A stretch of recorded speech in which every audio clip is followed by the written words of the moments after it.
noite, irmãos, encarnados e desencarnados. Sejamos todos bem-vindos a esta casa que nos acolhe. Caridade. Também uma boa noite aos nossos internautas que assistem nosso canal no YouTube, Sociedade Espírita Voz de Boa Vontade, de Porto Alegre, Rio Grande do Sul. As nossas palestras. Elas são realizadas sempre às 19h30. Vamos fazer a nossa oração. Mestre Jesus, nós te agradecemos por mais esta oportunidade de aqui estarmos reunidos para o nosso estudo, para o acolhimento da nossa casa. Em especial, Senhor, pela proteção da nossa equipe, coordenada pelo nosso patrono, Tomé Luiz de Souza, encarregado de nos auxiliar, nos amparar. Jesus, dê a cada irmão que necessitar, que precisar para se melhorar. Possamos, Senhor, ser sempre muito ligados às nossas orações para recebermos o que precisamos. Obrigada, Jesus. Obrigada, equipe do Tomé. Tenhamos todos muita paz e uma boa palestra. As nossas palestras são sempre às 19h30. Hoje nós temos a nossa irmã Alexandra, que vai nos falar: não ponhais a candeia debaixo do alqueire.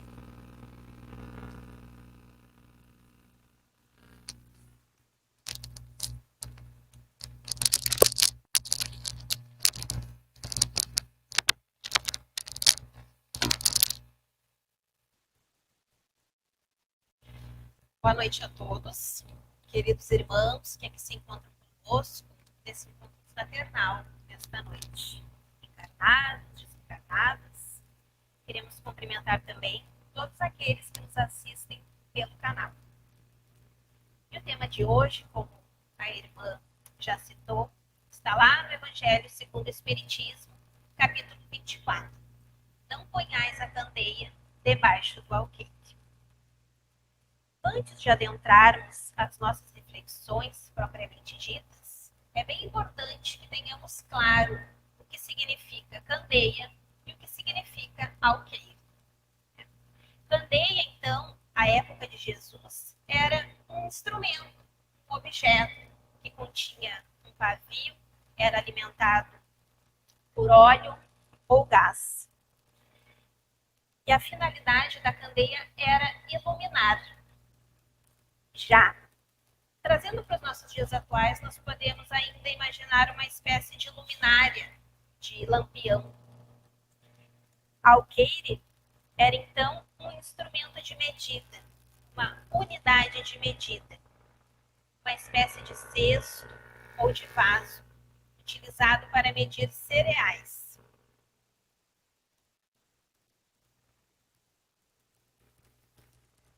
Vamos então à passagem que Jesus nos deixou após esse esclarecimento, que está em Mateus, capítulo 5, versículo 15. Ninguém acende uma candeia para pô-la debaixo do alqueire, põe-na ao contrário, sobre o candeeiro, a fim de que ilumine a todos os que estão na casa. Está em Mateus, capítulo 5, versículo 15. E ainda tem a segunda passagem que diz assim: ninguém há que, depois de ter acendido uma candeia, a cubra com um vaso ou a ponha debaixo da cama. Põe-na sobre o candeeiro, a fim de que os que entrem vejam a luz, pois nada há secreto que não haja de ser descoberto, nem nada oculto que não haja de ser conhecido. e de aparecer publicamente. Está em Lucas, capítulo 8, versículo 16 e 17. Então, quando Jesus diz, não ponhais a candeia debaixo do alqueire, está nos dizendo que a luz não deve ficar debaixo do vaso, que ela não deve ficar escondida. Afinal de contas, a luz tem uma finalidade iluminada. Quando colocamos a candeia debaixo do alqueire, estamos, de certa forma, impedindo que a luz chegue às pessoas, impedindo que chegue a um número maior de pessoas. Devemos considerar a luz, nessa passagem, como um ensinamento de Jesus. Todas as verdades, todos os ensinamentos que ele nos trouxe, e atuam como verdadeiras luzes para as nossas existências. O próprio Evangelho, como luz, é um roteiro muito seguro para todos nós, para que possamos conduzir essa nossa existência reencarnatória, para cumprirmos tudo aquilo que nós nos comprometemos para essa vida de uma forma mais segura, mais proveitosa, para que possamos conquistar todas aquelas conquistas evolutivas que ainda possuímos, no sentido das virtudes. Como luz, o Evangelho nos liberta de muitos temores que decorriam da ignorância, do sofrimento que decorre da nossa imperfeição. Tem verdadeiramente dissipar esse nevoeiro, essa escuridão na qual nós vivíamos antes de conhecermos o Evangelho. Quando colocamos a candeia sobre qualquer, quando estamos passando adiante todo o conhecimento que nós já adquirimos sobre as leis divinas, sobre as leis morais, mas sobretudo quando nós nos vivenciamos, praticamos, exemplificamos. Perdão, falamos sobre o alqueire, mas é colocado em cima, né, quando vivenciamos. Não vivenciando é que colocaremos embaixo. Por que, afinal de contas, Jesus falava por parábolas? Por que Jesus falava de uma forma alegórica, parecendo velada, não dizendo tudo claramente? Ele mesmo disse que a verdade não deve ficar oculta. Por que então falava por parábolas? As parábolas, elas não eram compreendidas por todas as pessoas naquela época em razão da limitação moral e intelectual do povo. Até hoje, mais de 2000 anos se passaram e nós ainda temos dificuldades de entender o alcance das palavras de Jesus, se analisarmos simplesmente as palavras que estão contidas nas parábolas. Então, para ampliar a nossa compreensão, recorremos hoje à luz da doutrina espírita, ao Evangelho, aos esclarecimentos de Kardec, às instruções dos Espíritos e a tantas outras obras complementares deixadas por irmãos encarnados, por irmãos desencarnados, também através das psicografias. Irmãos mais evoluídos que nos explicam melhor, ajudam a ampliar a nossa compreensão. Certamente, com o conhecimento que nós temos hoje, com as luzes da doutrina espírita, ampliou o nosso entendimento. Percebemos, então, analisando esse capítulo, que Jesus ele não ocultou a verdade em nenhum momento. O que ele fez foi deixar muitos pontos da verdade reservados para a compreensão do futuro. Quando a humanidade tivesse devido amadurecimento moral, intelectual e espiritual. Conhecendo a limitação do povo naquela época, Jesus falava como se estivesse falando a crianças. Se ele falasse claramente, abertamente, seria como se estivesse falando uma linguagem universitária, científica. crianças que não tinham condições de compreender. Seu ensino seria deturpado, complicado.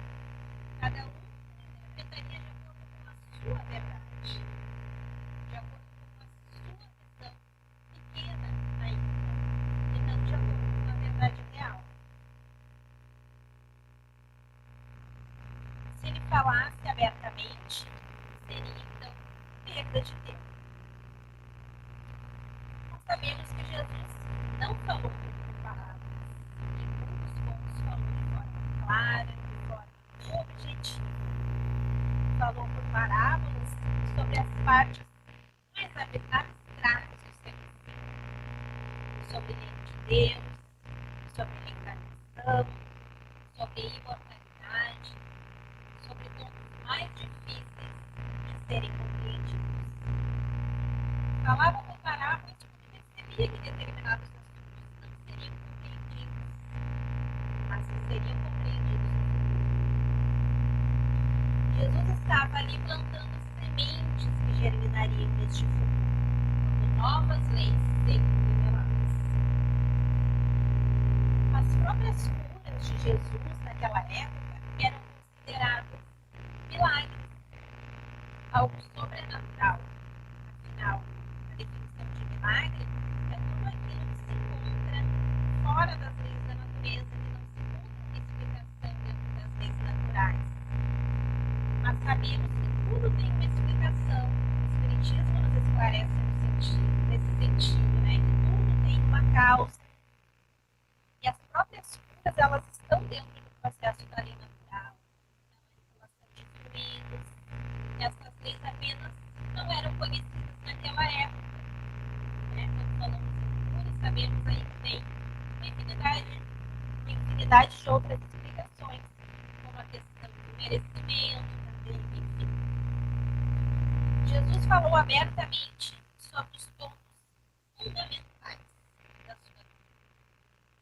Sobre o amor, sobre o amor ao próximo, sobre o amor a Deus, sobre a humildade, sobre o exercício da caridade. Essas eram as condições de salvação. E estando ao alcance de todos, ele já falava abertamente sobre isso naquela época. Essa era a mensagem principal. Muitas religiões admitem possuir a verdade absoluta. Algumas não permitem nem questionamento, se limitando a dizer simplesmente que os acontecimentos são da vontade de Deus.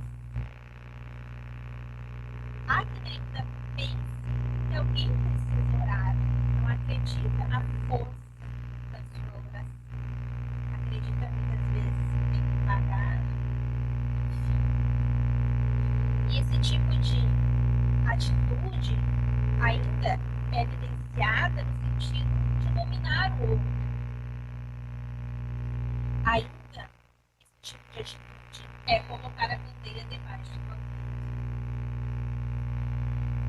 Questionado pelos apóstolos por que falava por parábolas, Jesus respondeu: porque a vós é dado compreender. Os apóstolos, eles tinham mais preparo, mais evolução moral e intelectual. Então Jesus pôde iniciá-los nas verdades eternas. Nesse sentido também Jesus disse: aquele que já tem será dado ainda mais, referindo-se aos bens espirituais, para aqueles que tinham mais compreensão, mais capacidade de entendimento, mais seria revelado. E assim foi com os apóstolos.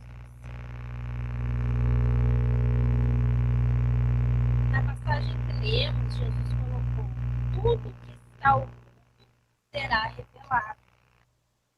E Kardec distende, dizendo: mesmo aquilo que o homem não pode compreender na Terra, compreenderá em mundos mais avançados. Vivemos hoje num mundo de provas e expiações, dando seus primeiros passos para adentrar a era da regeneração. Certamente nem tudo nos foi revelado. Temos ainda uma longa caminhada pela frente. temos capacidade de compreender. Falando de uma forma muito simples, podemos nos comparar a uma caixinha. Recebemos até agora tudo aquilo que cabe nessa caixinha. No passado, acreditávamos que o Sol girava em torno da Terra. Há 450 anos, mais ou menos, descobriu-se que a Terra gira em torno do Sol. E acontece ainda um movimento de rotação, onde sucedem-se os dias e as noites. Entre tantas outras descobertas astronômicas. Então percebemos também a ciência nos ajudando a alcançar patamares mais elevados de entendimento sobre as leis de vida, sobre as leis que regem a vida física, sobre as leis que regem o universo, e também sobre os avanços do Espiritismo que nos ajuda a entender as leis espirituais, as leis morais. Entendemos ainda mais a nossa limitação quando vamos lá no Livro dos Espíritos analisar algumas questões. E relacionando ao assunto, separamos aqui 4 questões para a nossa reflexão. É a primeira questão do Livro dos Espíritos, pergunta número 1. Kardec perguntou: o que é Deus? E os Espíritos responderam: Deus é a inteligência suprema, causa primária de todas as coisas. Então, se um dia pensamos que Deus e Jesus eram uma só e mesma pessoa, o Espiritismo nos ajudou a ampliarmos o nosso entendimento. Passamos a conceber Deus, então, como sendo uma força suprema, a perfeição absoluta, criador de tudo, mas não uma força mecânica, uma força amorosa. Na questão número 10, Kardec perguntou: pode o homem compreender a natureza íntima de Deus? E os espíritos responderam: não, falta-lhe sentido para isso. Então, nós querermos penetrar para além dessas verdades, no estágio evolutivo em que nos encontramos, querer que os espíritos nos expliquem uma natureza mais íntima, mais profunda de Deus, seria assim: explicar a um cego, por exemplo, o que é uma cor. Seria entrar num labirinto sem saída. Mas observando a criação, certamente nós fazemos uma ideia mais ampla de Deus. Observando a perfeição da criação, remontamos ao que seja a perfeição do Criador. O próprio corpo físico, essa engrenagem perfeita, quando lançamos o nosso olhar à natureza, aos horizontes, temos uma ideia bem mais ampla do que seja o Criador. Nos sentimos em profundidade. Não sabemos exatamente o que é. Não sabemos intimamente o que seja Deus. Mas a razão, a observação, o coração nos dizem sim. Tudo aquilo que ele não pode deixar de ser. O infinito das perfeições. Justiça, amor, bondade, perfeição e tantas outras. E ainda ontem nós acreditávamos naquele Deus punitivo, cruel, vingativo. Estamos evoluindo. Na questão 244, Kardec perguntou aos espíritos: os espíritos veem a Deus? Pode ser que nos questionemos muitas vezes, pensando: será que basta desencarnar para ver Deus, para ver Jesus? Chico encontrou Jesus quando desencarnou, mas era o Chico. Kardec perguntou: os espíritos veem a Deus? Só os espíritos superiores o veem e compreendem. Os inferiores o sentem e adivinham. Então, nós ainda o sentimos. Ainda estamos na categoria dos inferiores. Mas um dia também seremos superiores. e alcançaremos esses sentidos que ainda nos faltam, como esclarece a espiritualidade.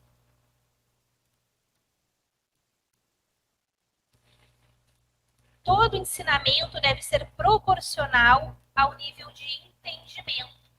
Uma luz muito forte pode ofuscar em vez de iluminar. À medida que a humanidade avança, maior compreensão e mais profundamente conhece as verdades divinas. Em nenhum momento Deus nos deixou relegados ao abandono, órfãos de auxílio. Todos os períodos da humanidade sempre reencarnaram irmãos mais evoluídos para nos trazer revelações divinas, para nos conduzir no nosso processo evolutivo. Mas a humanidade, sem dúvida, conforme esclarece o Espiritismo, recebeu 3 grandes revelações que foram um verdadeiro marco nos mundos do progresso. A primeira foi Moisés, que chegou verdadeiramente numa terra sem lei, plantando a ideia do Deus único. Ele implantou a primeira sociedade organizada, trouxe as leis civis, trouxe as leis morais, apresentou os 10 mandamentos recebidos no Sinai. A segunda revelação, nosso Mestre Jesus. Veio implantar o amor numa terra em que ainda se vivia olho por olho, dente por dente, onde não merecia nenhum tipo de consideração aqueles que não tinham posição ou destaque social. Mereciam, acabavam mesmo na vala comum. Jesus veio implantar o amor de tal forma, elevar o amor de tal forma, que recomendou mesmo o amor aos inimigos.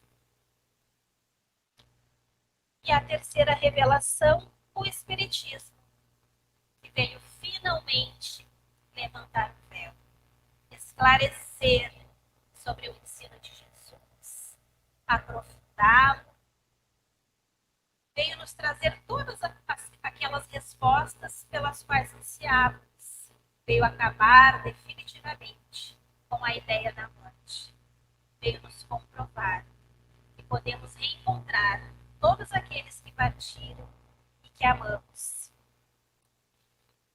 Entre tantas outras respostas, veio falar claramente o porquê dos nossos sofrimentos, por que estamos aqui, para onde vamos. Que todas as dores, que todas as dificuldades estão, na verdade, nos conduzindo para o caminho do amor, para o caminho das virtudes. E essa é a nossa real destinação. Esse é o principal objetivo de estarmos aqui hoje reencarnados. A aprender a amar, sair dessa existência um pouco melhor do que a que chegamos.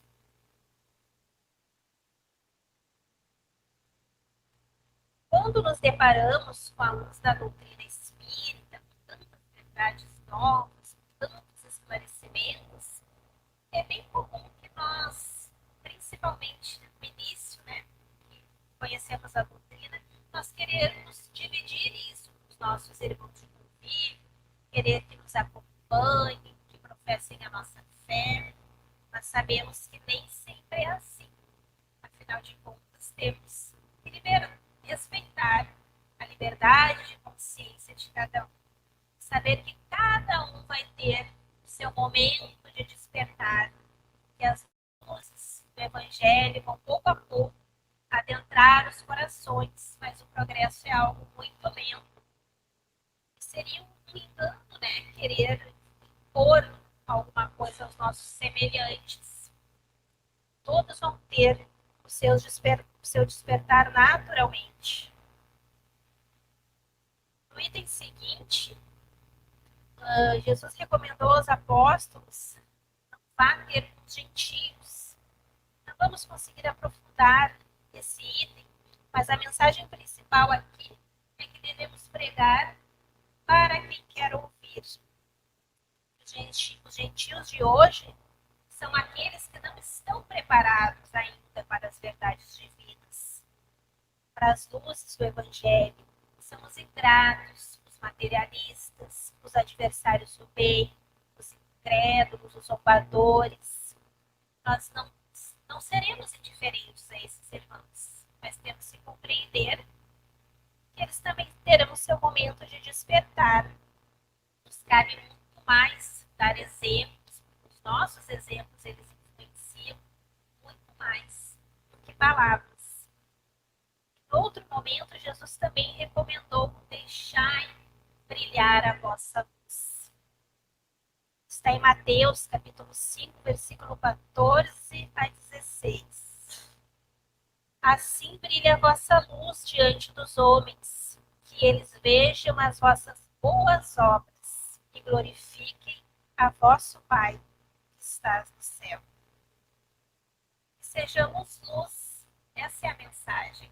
Ainda que uma pequena chama de luz, onde se acende uma pequena chama de luz, já não há escuridão, dissipa-se a treva. Todos nós que já tivemos algum contato com o Evangelho do nosso Mestre Jesus, tantos conhecimentos morais e espirituais, nós já podemos estar mais comprometidos em ser luz. Jesus conta com cada um de nós para a construção do reino de Deus na terra. É importante sempre lembrarmos que o amor de Deus também se faz através dos homens na terra. Então, todos nós podemos e devemos ser instrumentos do Pai. Façamos a nossa parte, porque a parte do outro só a Ele compete.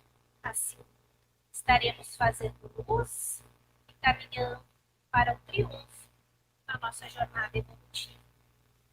Agradecemos a paciência, agradecemos a atenção de todos e convidamos os irmãos, então, para vibrarmos em prece.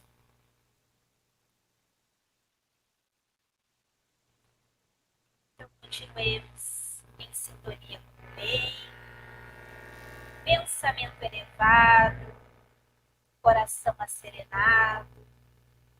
Assim nos encontramos neste momento de luz e de paz em nossos corações. Agradecidos por tanta luz, por tantas bênçãos, por tanto amor. Te agradecemos, Jesus amigo, pelos teus ensinos, pelo teu evangelho luminoso da nossa caminhada, que vem fortalecendo os nossos passos, ampliando a nossa visão e nos conduzindo para o Pai. Te agradecemos, Mestre, pela tua incansável paciência, pelo teu amor zeloso, pelos teus pequenos na terra.